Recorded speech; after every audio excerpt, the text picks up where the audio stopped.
Je ne vais pas promettre à Madame le maire de redresser les finances communales avec les coupes de bois. Je le dis quelquefois, puisque j'avais les chiffres en Rhône-Alpes. En 1900, avec 1 mètre cube, on payait 3 hommes jour. En 1950, on payait 1 homme jour. Aujourd'hui, 1 heure.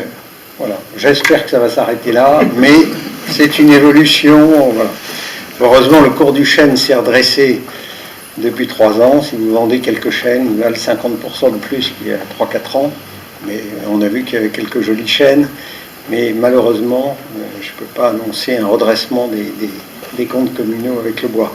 Et je voudrais dire quelques mots de l'accord cadre pour remercier le département qui a re-signé. Donc c'est aussi l'occasion d'en parler dans cette petite manifestation, un accord cadre avec l'Office national des forêts, pour dire toute l'attention que porte le département à la forêt publique, qui représente 18% de la surface de la Côte d'Or, donc c'est important.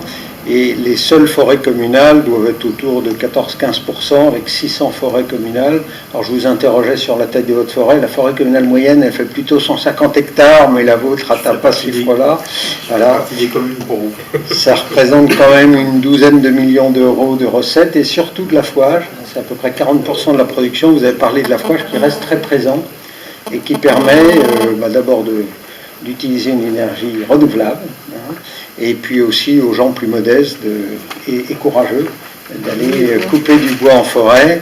Ils sont moins nombreux, mais on arrive à maintenir quand même cet affouage.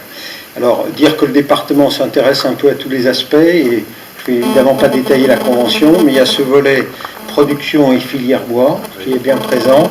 Il y a ce volet environnement dont nous avons largement parlé. On essaiera de faire une action notamment sur les mares forestières, et une action sur les espaces protégés comme les réserves biologiques intégrales ou dirigées. Et il y a aussi une action sur l'accueil du public en forêt, qui est une préoccupation importante du département. Donc voilà, donc je remercie le département. Tous les départements n'ont pas de politique forestière, et le département de la Côte d'Or est exemplaire là-dessus.